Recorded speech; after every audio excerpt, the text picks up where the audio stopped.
ఈ చర్యకు అర్థమేమిటి?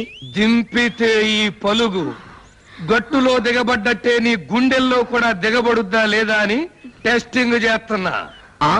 ఇప్పుడే ఊళ్ళోకి వెళ్లి అగ్రవర్ణాల వాళ్ళని పిలుచుకొచ్చి నిన్ను నీ గూడాన్ని చిక్ బొమ్మ అనిపిస్తాం. ఆంబోతుల్ని ఉంచిన చేతులు రా ఇవి. మీలాంటి చీంబోతుల్ని కొట్టడం ఎంతసేపు? ముందు పలుగు వెనక కర్ర.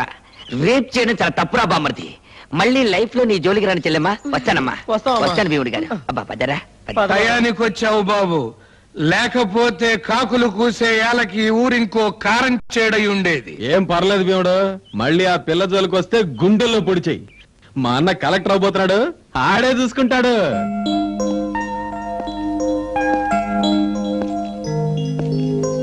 హాయ్ బావా. హలో. రారా, మంచి టైంకి వచ్చావు. టిఫిన్ చేద్దాం. ఆంటాలు టిఫిన్ రెడీ చెయ్యి. అవునమ్మా, సంపాదించడానికి కొందరు పుడతారు, ఆ తినటానికి ఇంకొందరు పుడతారు. ఏంటి బాబు అట్టా చూస్తున్నావు? 20 ఏళ్ళగా వీళ్ళ అమ్మగారు పోయిన దగ్గర నుంచి ఇంటిని వీళ్ళ నాన్నగారిని కనిపెట్టుకుని ఉంటున్నాను.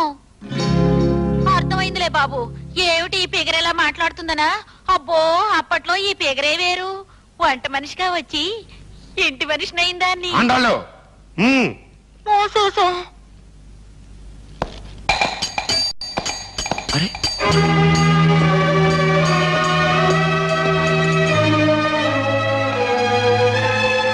నిన్న పొలం అమ్మాను, ఇవాళ సీలింగ్ పెట్టారు. అందులో నా తప్పే ఉంది చెప్పు. అది నా అదృష్టం. ఇవాళ ఎంపీనయ్యాను. డబ్బెట్టి కొనుక్కున్నావు అన్నారు అనుకోని, కానీ అది నా అదృష్టమే కదా. డాడీ, ముందు బావని టిఫిన్ చేయని. అలాగేనమ్మా, చేతులు కడుక్కురారా. చూడమ్మా, అయిన వాడికి అన్నం పెట్టచ్చు, కానీ కటిక దరిద్రుడికి కాళ్ళు కడిగి కన్యాదానం చేయకూడదు. గుర్తుంచుకో. ఏమండి, కన్యాదానానికి పేట్ల మీద మీ పక్కన ఎవరు కూర్చుంటారండి? మావయ్య, ఐఏఎస్ పూర్తి కాగానే మన జిల్లాలోనే పోస్టింగ్ వచ్చేట్టు నువ్వే చూడాలి మావయ్య, ప్లీజ్. అశోక్, ప్రాధేయపడ్డ వాడికి ఎప్పుడు అన్యాయం చేయడరా పొలిటికల్ లీడరు. ముందు నువ్వు కష్టపడి పాస్ అవ్వ చెప్తాను. థ్యాంక్స్ మావయ్య. పదండి టిఫిన్ చేద్దాం. ఏంటలా పిచ్చి మొహం చూస్తా సన్నాసి? నీకు చెప్పి చెప్పి నానూరు పడిపోయింది. ఇప్పుడు నేను తయారు చేస్తాను చూడు, బ్రహ్మాండంగా కుట్టేది పెడతాడు. ఏంటి నా పొంత కొట్టడం? ఆడపిల్లల బట్టలు ఎలాగైనా కుట్టేది. ఈ జాకెట్ కుట్టింది నువ్వేనా?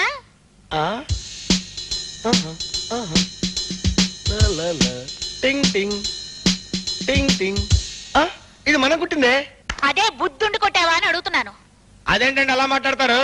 ఎవరట్టా కుట్టమంటే అట్టా కుట్టడానికే మేము ఇక్కడ కొట్టు పెట్టాం.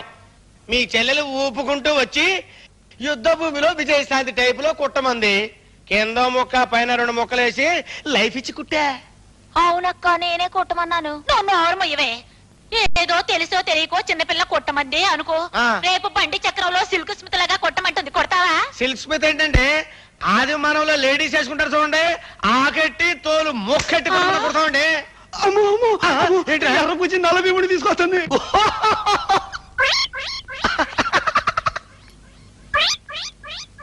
వీడేనా? వీడే.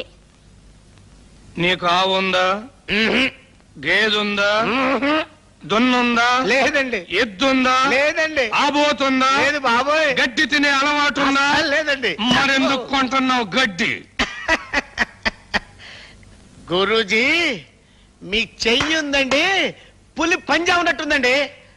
అసలు మీ ఫేస్ కి మీ పొగరికి ఈ డ్రెస్ కుట్టిన ఎదవెవడండి? ఫస్ట్ క్లాస్ అయిన పులి చర్మం తీసుకొచ్చి మీకు ఏ క్లాస్ డ్రెస్ కుడతానండి. దాని గోళ్లతోటి మీకు బటన్స్ గుండెలు కుడతానండి. నేను అడిగింది దాని దగ్గర గడ్డెందుకు కొన్నావు అని. వస్తున్నాను. ఇప్పుడు ఆ విషయానికి వద్దామని. ఆహా గురుజీ, ఈ మీసమేంటి గురుజీ? కోర మీసాల నా రాజా, నా రవ్వల రాజా, నా లగముకి కోజా. ఆహా, మీసాల మీద నిమ్మకాయలు నిలబెడతారని విన్నాను గాని మీ మీసాల మీద దబ్బకాయలు నిలబెట్టండి. రే దబ్బకాయలు తీసుకురా, దబ్బకాయలు. నేను అడిగింది దాని దగ్గర గడ్డెందుకు కొంటున్నావు అని. అయ్యే బాబోయ్, మీరు ఆ గడ్డి విషయం మర్చిపోరండి. మర్చిపోతాను, కానీ నువ్వు ఇలాంటి చండాలు పనులు చేయడం మర్చిపోకపోతే ఇక్కడ నీ కొట్టు ఉండదు, కుట్టు మిషను ఉండదు.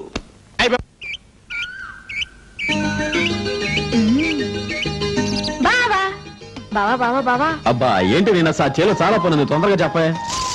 అమ్మో, నీ ఎద్దు కూడా నీలాగే బాగా బలిసింది. బలిసింది నాకు కాదులే, నీకు. అది సరే, మోచేత్తో కొబ్బరికాయ కొడతావటగా నువ్వు. అనుమానమా? ఇందా కొట్టి చూద్దాం.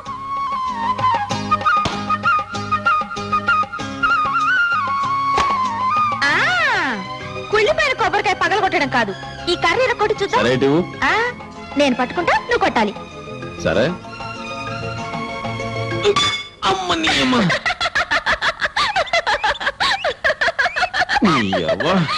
ఇనప కొట్టాలి కర్రం చేసుకొచ్చి నిన్ను రావుడా దాన్ని మళ్ళీ రాకు రావద్దు, వద్దు.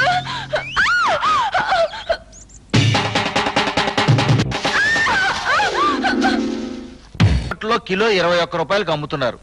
కల్లాల మీద 14 రూపాయలు ఇస్తామంటే ఏ రైతు అమ్మం పమ్మంటున్నాడు. మొఖం మీద కొట్టినట్టు చెప్తున్నారు. అయితే ఈ జిల్లాలో ఉన్న వ్యాపారస్తులు అందరితో మాట్లాడి సడన్ గా రేపటి నుంచే కిలో 8 రూపాయలు చొప్పున అమ్మమను. మరి నష్టం? ఒక్కరోజు అమ్మమనవయ్యా, ఆ నష్టం మనం ఇచ్చేద్దాం. 2వ రోజు నుంచి స్టాక్ లేదని చెప్పమను. ఆ దెబ్బతో రైతులు బేజారెత్తిపోయి మొత్తం అమ్మేస్తారు. 1 వారం రోజులు పోయాక 21 రూపాయకి అమ్ముకోవచ్చు. భలే idea చెప్పావయ్యా.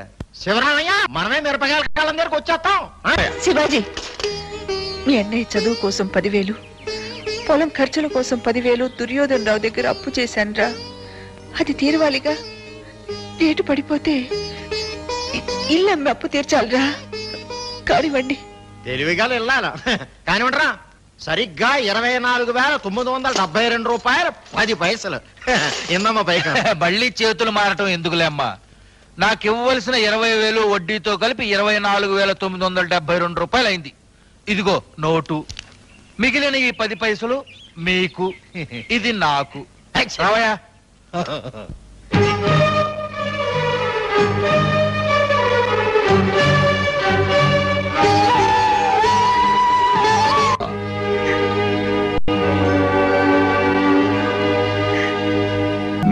Many happy returns of the day. Thank you. ఏంట్రా, నా కూతురు బర్త్డే రోజున నా దొడ్డో పూసిన పువ్వే కోసుకొచ్చి హ్యాపీ బర్త్డే టు యూ అంటావా? సిగ్గులేదు.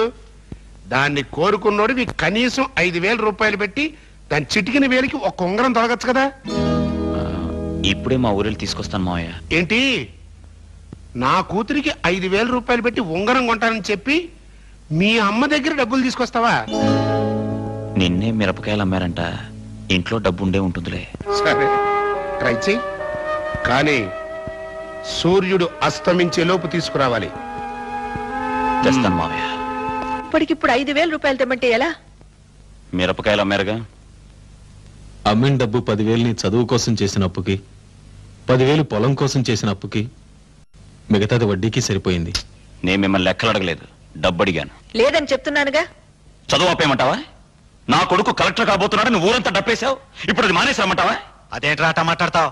అక్కడికి మీ అమ్మ తమ్ముడు గొడ్డు చాకరీ చేసి ఆ గొడ్డునే అమ్మేమను. అంటే ఎడ్లు బండి అమ్మేస్తే 5,000 వస్తాయిగా. అమ్మేస్తే నీ తమ్ముడు ఒక్కాడి నువ్వు ఒక్కాడి మెడ మీద వేసుకుని అరక దున్నుతారా? కమలా, చిన్నపిల్లైనా అది న్యాయమే చెప్పిందిరా. మన కుటుంబం ఆధారపడింది వ్యవసాయం మీద, వ్యవసాయం ఆధారపడింది కాడి జోడు ఎద్దుల మీద. అది అమ్మేసి ఏం చేద్దామని? ఏమో నాకు తెలీదు.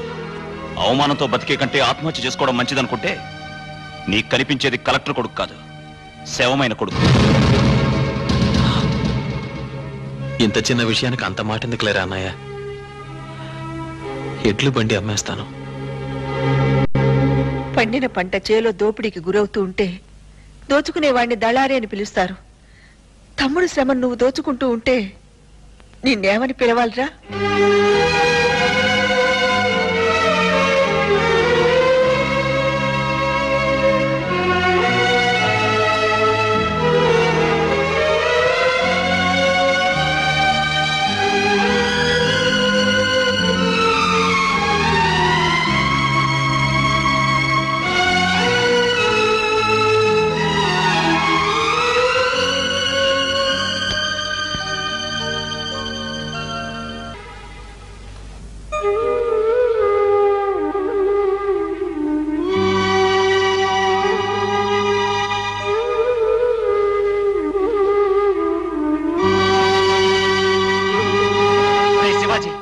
నేను చచ్చాను అనుకున్నావా?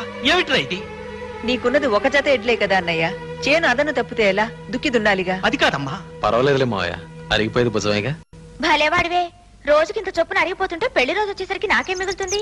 అంతా నాగలికే ఖర్చు అయిపోతావు. పోనీలేవే, నీ కాబోయే మోడికి కష్టం లేకుండా నేనే దున్నుతాను, సరేనా? అసలు ఎందుకత్తయ్యా భూమి తనఖా పెట్టి బ్యాంక్ లో లోన్ తెచ్చుకోవచ్చు కదా? వచ్చే ఏడు పంట రాగానే అప్పు తీర్చేయచ్చు. నిజమేనేవు, దీనికి వచ్చిన ఆలోచన నాకు రాలేదు. అందుకే నన్ను వెంటనే పెళ్లి చేసుకుంటే నా బాడీలో కరెంట్ నీ బాడీలోకి పాస్ అవుతుంది. అప్పుడు నా లైన్ లోకి వస్తావు. వెంటనే బయలుదేరు బ్యాంకుకి.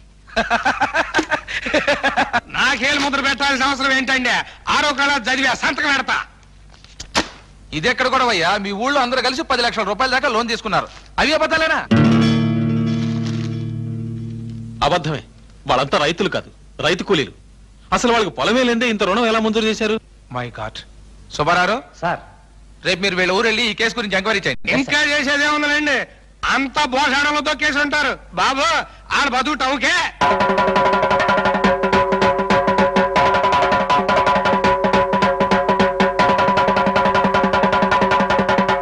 చేసిన తప్పుడు పనికి జనం దంతారని పోలీసులు తోడు తెచ్చుకున్నారండు. నోర్మోయ్, మూసుకోవాల్సింది నువ్వు. ఓటుకి 100 చొప్పున కొని సర్పంచ్గా ఎన్నికై ఊళ్ళో వాళ్ళని కాటేయాలనుకుంటున్నావా? రాజ్యలక్ష్మి, ఏయ్, నీ అమ్మ తరఫా నీ అబ్బ తరఫా ఏకవచనంతో పిలుస్తున్నా. మరేమని పిలవమంటావు? అమ్మగారు అని పిలవాలా? నీకు అమ్మగారు అని పిలుచుకోవాలనిపిస్తే పిలుచుకుని చూడు. చూడు, ఇవాళ సర్పంచ్ సీట్ లో కూర్చుని ఊళ్ళో జనాన్ని మోసం చేసి 10 లక్షలు తెచ్చిన మాట నిజమో అబద్ధమో తేలిపోవాలి. మహంకాళి గారు, ఏమిటి గొడవ? జరిగింది ఏమిటి చెప్పొచ్చుగా? నేను డబ్బు తీసుకున్న మాట నిజమేనండి. పతివ్రత ఒప్పేసుకుంటాను. నువ్వు నోరుమీరా. ముందావిడ దేరవమానండి. ఎన్నో రోజులుగా ఊళ్ళో పశువుల ఆసుపత్రి కట్టిద్దాం అనుకున్నాను, లైబ్రరీ పెట్టిద్దాం అనుకున్నాను, కానీ ఎవరిని కలిసి రానివ్వటం లేదు. అందుకని మా సెల్లులో అందరి పేరున రుణాలు తీసుకుని ఈ గ్రామాభివృద్ధి కోసం. సుబ్బారావు గారు మూసుకోండి. విధవరాళ్ల పేరుతో 90 ఎకరాలు దాచుకున్న వేళకి గ్రామాభివృద్ధి. దాచుకున్న 10 లక్షల రూపాయలు మర్యాదగా తిరిగి ఇవ్వకపోతే గ్రామాభివృద్ధి ఎలా ఉన్నా దేహాభివృద్ధి మాత్రం బాగా జరుగుతుంది. నేను నిన్నే కొత్తగా కొన్నా. అందరూ రెచ్చిపోయి మాట్లాడాల్సిన పని లేదు. మేం మంచి అనుకున్నది మీరు చెడు అనుకుంటున్నారు. సరే, ఏం చేస్తాం? ఆ 10 లక్షలు బ్యాంకులో కట్టేస్తాం.